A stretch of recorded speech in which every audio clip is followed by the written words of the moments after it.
Oke teman-teman, kembali lagi di channel saya. Setelah episode sebelumnya yang sangat seru, kini kita kembali dengan episode yang baru, dengan bocoran cerita yang saya angkat dari novel. Dan jangan lupa subscribe dulu bagi kalian yang suka. Dan sekarang saya mau menceritakan bocorannya kembali. Dan jangan lupa untuk subscribe, klik loncengnya, dan juga lupa like. Selamat menikmati. Gaskeun. Sebagai putra cahaya, adalah salah satu pelajaran terpenting yang bisa dia pelajari. Memperoleh alat ilahi hanya meningkatkan kekuatannya, tetapi tanpa perilaku yang tegas, Scion of Light juga bisa terkontaminasi dan berjalan di jalur yang salah. Oleh karena itu, tidak peduli kekuatan macam apa yang diperoleh Long Hao Chen, yang paling penting baginya adalah menjaga kemurnian hatinya, dan tidak membiarkan dirinya terkontaminasi oleh apapun. Tentu saja, ini menyiratkan bahwa dia tidak bisa membiarkan aura mematikan ini mengotori tubuhnya. Dia juga tidak memiliki keinginan sedikit pun untuk menerima warisan dari Slumbering Calamity Elux. Aliran besar energi spiritual datang mengalir, dan menyebabkan keheranan Long Hao Chen karena semuanya murni, namun tidak terlalu terkonsentrasi, esensi cahaya. Dengan kata lain, energi spiritual ini seperti yang sudah terkandung dalam dirinya, dan menyatu dengannya hingga menjadi bagian dari kekuatannya secara sempurna. Dia juga pernah menghadapi situasi seperti itu sebelumnya, tapi situasinya tidak begitu intens dan masif. Dia samar-samar memahami bahwa ini seharusnya menjadi salah satu manfaat yang diberikan kepadanya karena panen besar Menara Keabadian. Setelah proyeksi Menara Keabadian muncul, Long Hao Chen juga memiliki ekspresi bodoh di wajahnya. Perasaan panas membara segera memenuhi seluruh tubuhnya dengan sensasi terbakar, seolah membuatnya setengah sadar. Tapi kekuatan mentalnya tetap jauh lebih kuat daripada orang biasa, jadi, dia bisa merasakan beberapa perubahan eksternal bahkan dalam situasi ini. Dalam pikirannya, Menara Keabadian itu seperti makhluk hidup, dan bukan sekadar bangunan atau alat ilahi. Dalam perjuangannya melawan Elux, Saminaga hanya ditipu selama ini. Hal ini terutama terjadi pada cara menara menangkap 12 Raja Hantu. Long Hao Chen merasakan keserakahan yang nyata dari Menara Keabadian. Seluruh area di sekitar menara dengan panik menelan kekuatan domain Saminaga serta hantu yang tak terhitung banyaknya di dalamnya. Dan yang membuat Saminaga putus asa, usahanya yang habis-habisan tidak membuahkan hasil. Menara Keabadian baru saja membawa Long Hao Chen pergi, dan bahkan pecahan Raja Hantu yang tersebar tampaknya bersikeras untuk mengikutinya kembali. Karena hubungannya yang dekat dengan Menara Keabadian, pemahaman Long Hao Chen terhadap situasi ini jauh lebih dalam daripada Saminaga atau Long Tianying. Ketika 7 Dewa Iblis besar bergandengan tangan untuk menyerang Menara Keabadian, Long Hao Chen bisa merasakan rasa jijik yang besar muncul dari Menara Keabadian. Namun pihaknya tetap tidak memilih untuk menghadapinya secara langsung. Dari sini, Long Hao Chen yakin bahwa Menara Keabadian memiliki kemampuan untuk menahan serangan itu, tetapi tanpa ragu, biaya yang harus dibayar untuk itu akan sangat besar. Jadi, Menara Keabadian langsung membawa Long Hao Chen pergi, dan bukan karena tidak mampu menahan kekuatan mereka, tapi karena itu tidak sepadan. Dengan kata lain, jika Tower of Eternity ingin menahan serangan semacam itu, ia perlu menghabiskan banyak energinya, dan konsumsi ini akan jauh lebih besar daripada yang dapat diperolehnya setelahnya. Oleh karena itu, demi mendapatkan keuntungan, Tower of Eternity menganggap tidak perlu bentrok, dan mengambil cara mudah untuk membawa Long Hao Chen meninggalkan ruang angkasa. Kunci dari 7 Dewa Iblis besar membuatnya tidak punya pilihan lain. Long Hao Chen merasa merinding ketika memikirkan kinerja Menara Keabadian ini. Itu terlalu rasional, dan sepenuhnya didasarkan pada gagasan keuntungan, tanpa mempertimbangkan hal lainnya, dan Long Hao Chen dengan jelas menyadari bahwa Menara Keabadian dapat melepaskan kekuatan yang jauh melebihi kemampuannya kapan saja. Namun di pertarungan sebelumnya, Tower of Eternity hanya benar-benar membantunya sekali, saat dia berada di ambang kematian, dan hanya memberikan sedikit bantuan. Terakhir kali Long Hao Chen dan Chai Er dihadapkan pada bahaya dan dia memberikan segalanya untuk melindunginya, Menara Keabadian tidak bergerak sedikit pun. Tapi kali ini, dia baru saja mengaktifkan kemampuan teleportasinya, namun Tower of Eternity malah memilih untuk muncul dan membantu dia hanya karena merasakan manfaat yang sangat besar. Ini terasa sulit untuk ditanggung oleh Long Hao Chen yang baik hati. Saat ini, kemunculan Menara Keabadian memberinya pemahaman yang lebih baik mengenai alat supra ilahi ini. Dia samar-samar menyadari bahwa bahkan ingatan jiwa yang ditinggalkan oleh Elux tidak dapat sepenuhnya mengendalikan alat supra ilahi tersebut, yang sepenuhnya memiliki pengetahuan dan penilaiannya sendiri. Dengan kata lain, bahkan jika dia benar-benar mendapatkan warisan Elux, membuat pilihan yang tidak menguntungkan atau terlalu mahal dari sudut pandang menara keabadian akan ditolak olehnya. Jika Long Hao Chen adalah seseorang yang bisa didorong oleh nafsu, dia pasti akan menganggap menara keabadian sebagai pedang bermata dua, meski penuh manfaat baginya. Penggunaannya sangat sederhana, dan hanya mengharuskannya menjaga situasi win-win untuk Tower of Eternity dan dirinya sendiri. Tapi Long Hao Chen sama sekali tidak memiliki pemikiran seperti itu. Dia tidak punya keinginan untuk mempertahankan situasi win-win. Alat supra ilahi ini sepenuhnya mengandalkan energi kematian untuk memperkuat dirinya sendiri, dan Long Hao Chen tidak dapat menyetujui keserakahannya. Saat ini, meskipun menara keabadian melukai Saminaga dengan parah, dan sangat mengintimidasi 7 dewa iblis besar, yang penting, hal itu juga memperkuat penolakan Long Hao Chen terhadapnya, dan memperkuat tekadnya untuk menolak bantuan Elux. Berkat kendali mentalnya yang besar, Long Hao Chen mengatur energi spiritual di tubuhnya dalam bentuk jaring besar untuk benar-benar menghentikan aura mematikan menembus energi spiritualnya. Hanya melalui penyaringan energi spiritual yang sempurna dia dapat dengan sempurna mengintegrasikan energi spiritual ke dalam rongga spiritualnya. Hal ini tentu saja membuat diperlukan lebih banyak upaya untuk mengintegrasikan energi spiritualnya. Namun sejauh ini menjaga kemurnian energi spiritualnya jauh lebih penting. Long Hao Chen menyadari secara samar-samar bahwa pantatnya secara bertahap merasakan tanda-tanda gangguan karena energi spiritual, yang merupakan tanda perluasan rongga spiritual lain di sini. Dada, perut, ruang di tengah alisnya, dan satu lagi di masing-masing lengan adalah 5 rongga spiritual yang telah dia buka, dan kelima rongga tersebut menopang batang tubuh dan lengannya. Hanya saja, Long Hao Chen tidak menyangka bahwa proses tersebut akan berlanjut begitu cepat setelah dia membuka rongga lengannya. Wawasan dan persepsi semuanya datang dengan cepat dan juga pergi dengan cepat. Oleh karena itu Long Hao Chen tidak akan melepaskan kesempatan bagus tersebut. Sambil menyerap energi spiritual yang datang dari luar, dia memperhatikan dengan cermat gelombang yang terjadi. Bahkan jika dia tidak berhasil menerobos, pengalaman ini akan sangat bermanfaat untuk rangkaian terobosannya di masa depan.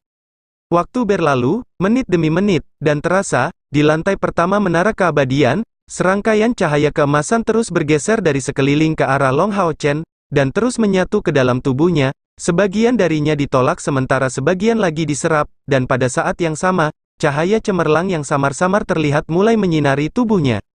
Jika pada saat itu, Long Hao Chen memilih untuk melakukan meditasi mendalam, kemungkinan besar dia akan membangun rongga spiritual ke-6 dan ke-7 dalam sekejap. Namun sayangnya, dia tidak punya rencana seperti itu untuk saat ini. Jadi, setelah menara keabadian menghentikan transfer energi spiritualnya, dia terbangun dari kondisi kultivasi.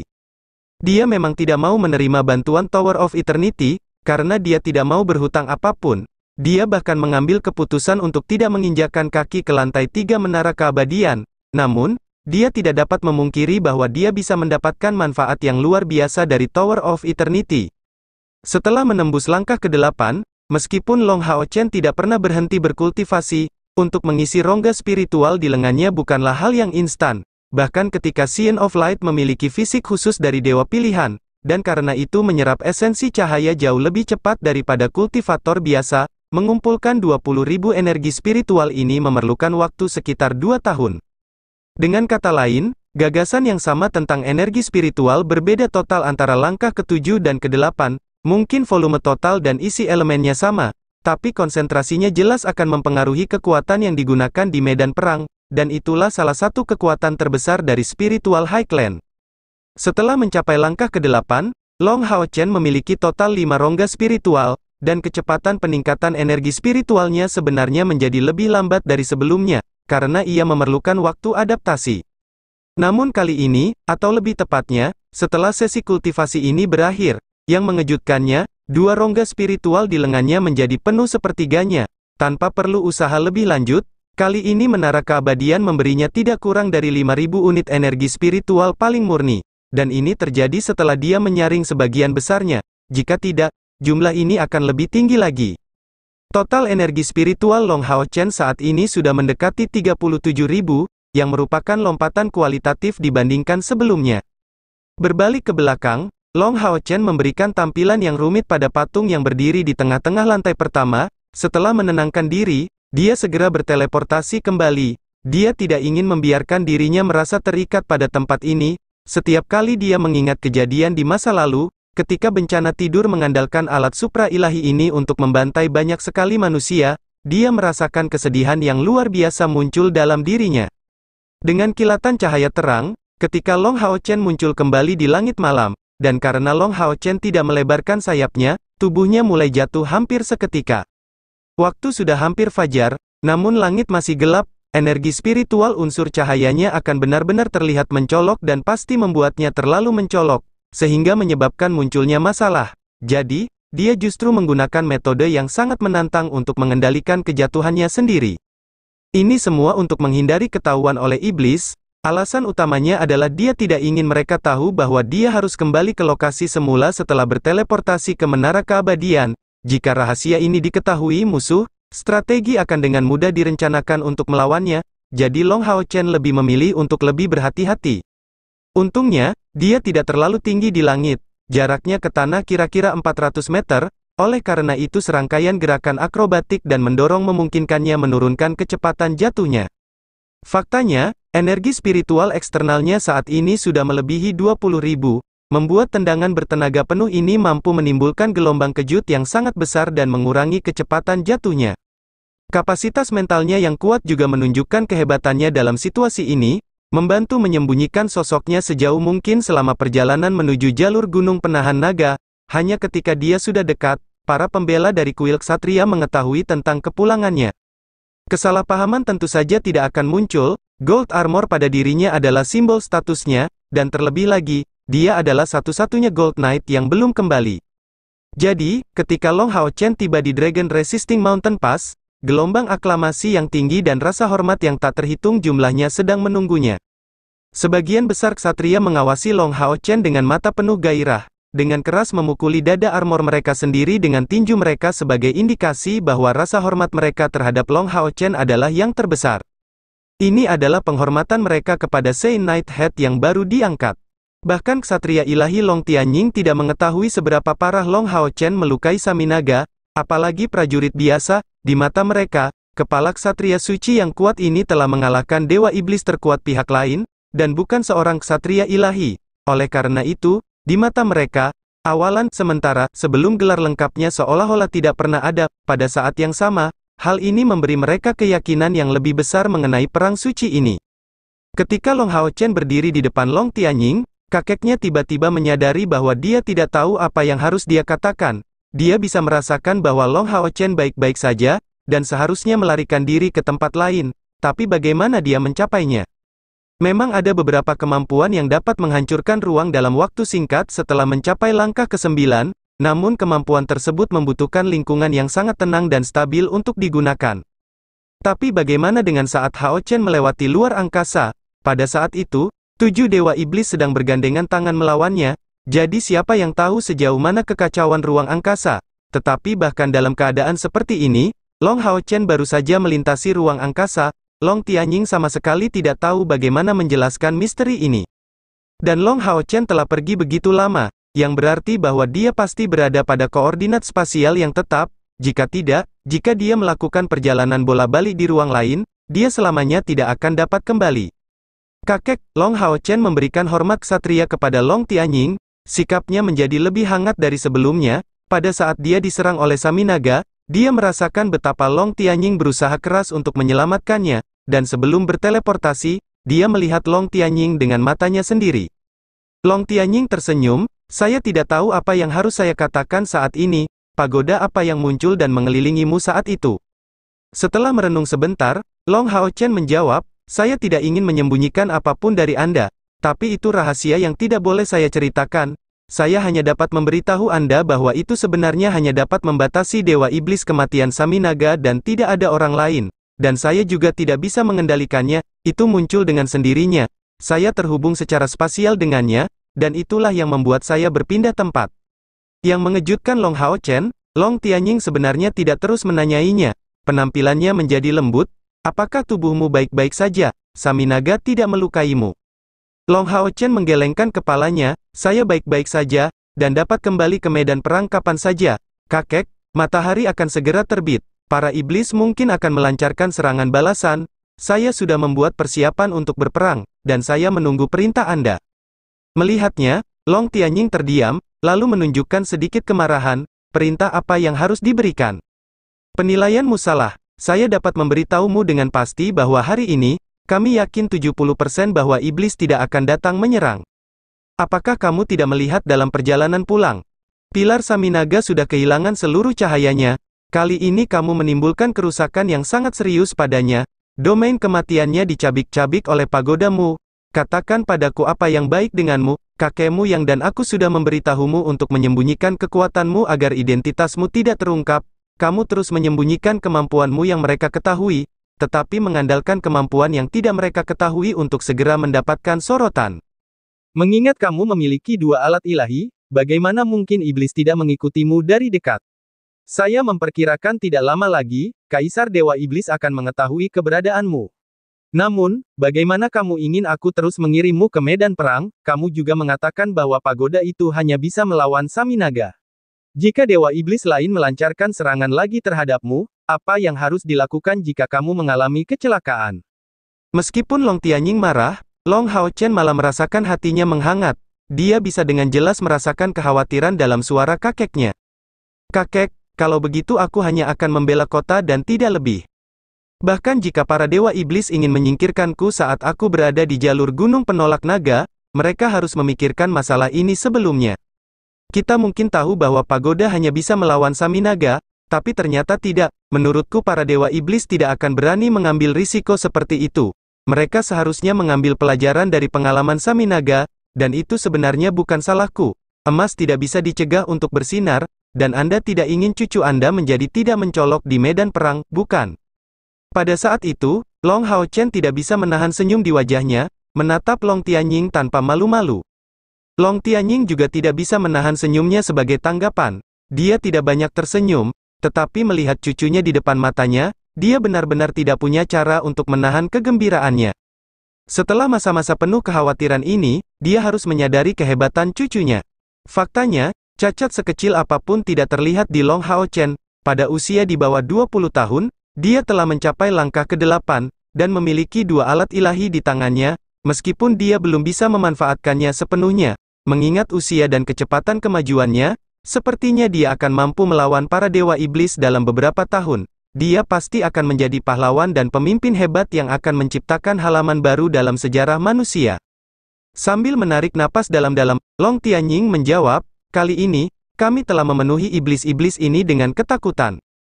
Dari perkiraan kami, di antara 3 legiun Dewa Iblis, hampir semua iblis neraka seharusnya sudah mati. Jadi, tanpa serangan sihir apapun, legiun Kaisar Iblis seperti harimau ompong. Dan itu belum seberapa dibandingkan Saminaga yang kini terluka parah. Dia adalah Dewa Iblis terkuat di luar, dan seperti yang kamu katakan, mereka tidak boleh berani bertindak membabi buta tanpa berpikir setelah ini. Mereka hanya akan mempertahankan situasi sebelumnya, dan selama tidak ada bala bantuan, mereka tidak boleh berani melancarkan pertempuran yang menentukan melawan kita. Karena alasan ini, saya tidak berencana membiarkanmu terus muncul di medan perang. Apa? Long Hao Chen segera berada dalam kesusahan besar. Kakek, kamu tidak bisa melakukan itu, kakek yang dan kamu harus menghormati perjanjianmu. Jika Anda tidak mengizinkan saya muncul di medan perang, bagaimana saya bisa mengumpulkan 10 juta poin kontribusi itu? Saya harus mereformasi tim kami, untuk membantai barisan belakang iblis. Long Tianying berdiri dan perlahan berjalan ke depan Long Hao Chen, dengan ekspresi marah di wajahnya, sosoknya yang kuat benar-benar tampak mengesankan. Dan di depan Long Hao Chen, dia memberikan perasaan yang sama seperti gunung yang tak tergoyahkan. Hao Chen, jangan khawatir, saya tidak memiliki pemikiran yang sama dengan kakek yangmu. Kamu adalah cucu saya yang memiliki hubungan darah, dan satu-satunya cucu saya. Kamu adalah Scion of Light, yang dipilih oleh dewa, dan harapan masa depan umat manusia. Jika kamu tetap aman di bawah naunganku, kapan kamu akan menjadi pemimpin manusia dan pemimpin yang akan memusnahkan iblis? Kamu harus terus mengendalikan diri, dan bangkit melewati kesulitan, seperti yang kamu lakukan sebelumnya. Saya percaya bahwa kamu memiliki kemampuan untuk membela diri, dan menciptakan lebih banyak keajaiban. Jadi kakekmu tidak akan menghentikanmu pergi ke medan perang. Setelah 2 hari perang, kamu membuat musuh gemetar ketakutan satu demi satu, membuat mereka kehilangan kesempatan untuk memulihkan sejumlah besar mayat, dan melukai Saminaga dengan parah. Hal ini akan menyebabkan momentum pasukan iblis runtuh. Saya akan mencatat 2 pencapaian ini. Sebagai kepala kuil ksatria, saya memiliki wewenang untuk memberimu poin kontribusi yang cukup. Jadi saya memutuskan untuk menghadiahimu 500.000 poin kontribusi, sebagai hadiah karena telah membalikkan keadaan perang dalam 2 hari ini. 500.000, Long Hao Chen terkejut, tapi juga senang, dan tidak bisa tidak khawatir. Kakek, apakah kamu yakin ini tidak dianggap sebagai pilih kasih? Long Tianying mengangkat tangannya untuk mengetuk kepala Long Hao Chen, memarahinya sambil tersenyum. Tanyakan di kuil ksatria kami, dan kamu akan melihat bahwa tidak ada yang mengabaikan bahwa kakekmu adalah ksatria ilahi yang paling ketat dan tidak memihak. Saya adalah pemegang singgasana ketertiban dan hukum ilahi. Jika saya bahkan tidak dapat membuat keputusan yang adil, bagaimana saya dapat mempertahankan persetujuan singgasana ilahi? Tenang saja, jika imbalan yang saya berikan kepadamu agak rendah. Bayangkan saja, jika kamu tidak tetap berada di belakang, berapa banyak dari 50 Mithril Knight yang bersamamu yang akan kembali hidup? Itu semua karena kamu tidak mengeluarkan biaya apapun untuk mempertaruhkan hidupmu untuk melindungi mereka, dan berhak mendapatkan 500.000 poin kontribusi ini. Kamu memperoleh ini karena keberanian dan pengorbanan dirimu. Meskipun aku sangat marah karena kamu mengabaikan keselamatanmu sendiri, aku dapat mengatakan sebagai kakekmu dan kepala kuil ksatria bahwa kamu adalah kebanggaanku, cucuku yang tidak meninggalkan rekan prajuritnya pada saat bahaya, dan memanfaatkan tindakanmu untuk membuktikan keberanianmu. Melihat kakeknya begitu terharu, mata Long Hao Chen mulai basah meskipun situasinya demikian. Terlepas dari kekuatan dan kemauannya, dia masih berusia tidak lebih dari 20 tahun. Perolehan persetujuan kakeknya merupakan hal yang sangat penting di matanya. Long Tianying menarik napas dalam-dalam untuk menenangkan kemurungannya, lalu melanjutkan, kamu melakukannya dengan sangat baik, tetapi kamu benar-benar tidak bisa tetap di sini.